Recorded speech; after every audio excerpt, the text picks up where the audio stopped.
जय हिंद एवरीवन।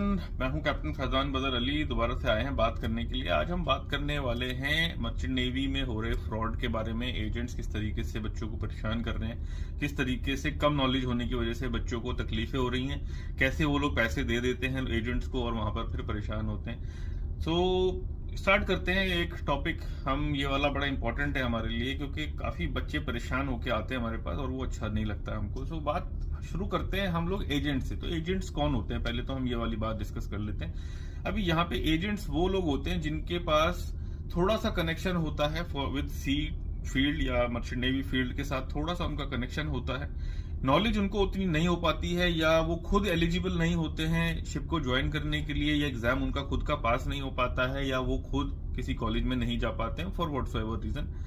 उनको ये लगता है कि अगर हम बच्चों को अपने पास अट्रैक्ट कर लेंगे पैसे का लालच दे करके, तो हम उनको कहीं और कॉलेज में भेज सकते हैं या किसी शिप पे भेजने के लालच में उनको हम पकड़ सकते हैं, उनसे थोड़े हम लोग पैसे ले सकते हैं। अब ये कई सारे एजेंट्स तो ऐसे होते हैं जो जेन्युइनली जिनके कनेक्शंस होते हैं कंपनीज के साथ, कॉलेजेस के साथ और लोगों के साथ, और वो बच्चों को जो इकट्ठा अपने पास करने के बाद कॉलेज में भेज देते हैं, कॉलेज से कमीशन ले लेते हैं, या फिर जब बच्चे कॉलेज से कोर्स करके आ जाते हैं वो बच्चे उन लोग को अप्रोच करते हैं तो वो लोग कंपनी में उनको भेज देते हैं और एक बड़ा अमाउंट उनसे पैसे के तौर पे ले लेते हैं। तो ये जो एजेंट होते हैं, कुछ एजेंट तो इसमें ऐसे होते हैं जो पैसे लेते हैं लेकिन आपका काम करा देते हैं।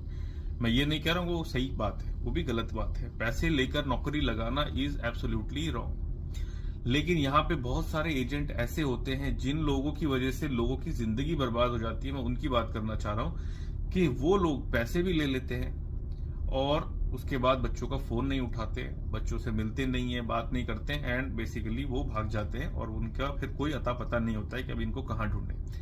अब वो बच्चे जो होते हैं जो पैसे देते हैं वो इतने गरीब होते हैं क्योंकि उनको नॉलेज नहीं है। अब उनके पास ना होने की वजह से, नॉलेज ना होने की वजह से वो लोग इन लोगों को अप्रोच करते हैं और ये इसी बात का फायदा उठाते हैं कि उनको नॉलेज नहीं है किसी चीज की, तो इसलिए वो हमारी बात ही मानेंगे।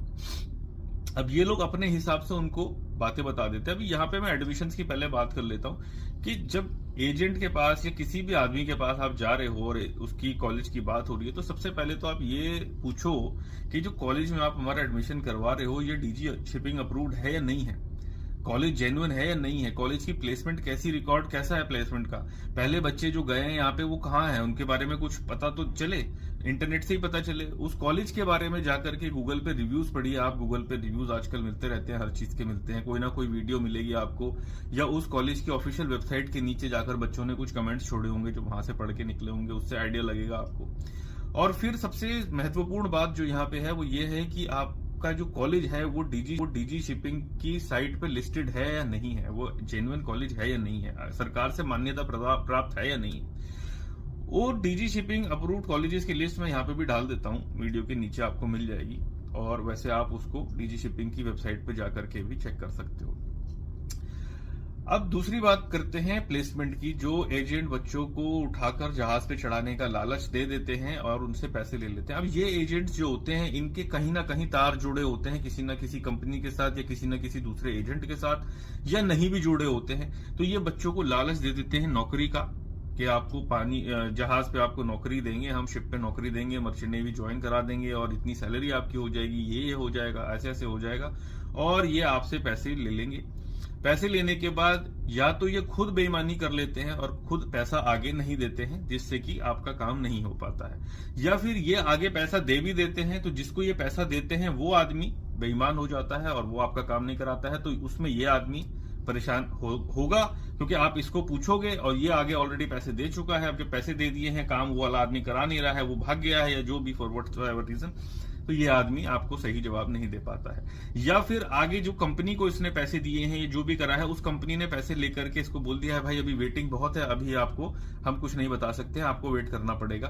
कितना टाइम वेट करना पड़ेगा वो इसको भी नहीं मालूम है। तो जो भी रीजन निकल के आता है, इन दी एंड परेशान कौन होता है? जिसने पैसे दिए हुए हैं।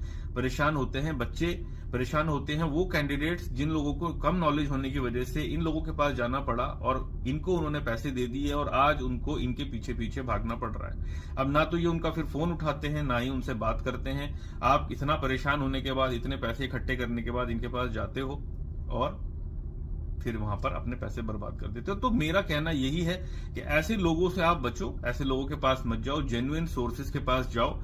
और पैसा देकर नौकरी लेना इज एब्सोल्युटली रॉन्ग। पैसा देकर ना तो कोई एग्जाम पास करा सकता है कोई, पैसा लेकर ना ही कोई नौकरी आपको दिलाना चाहिए।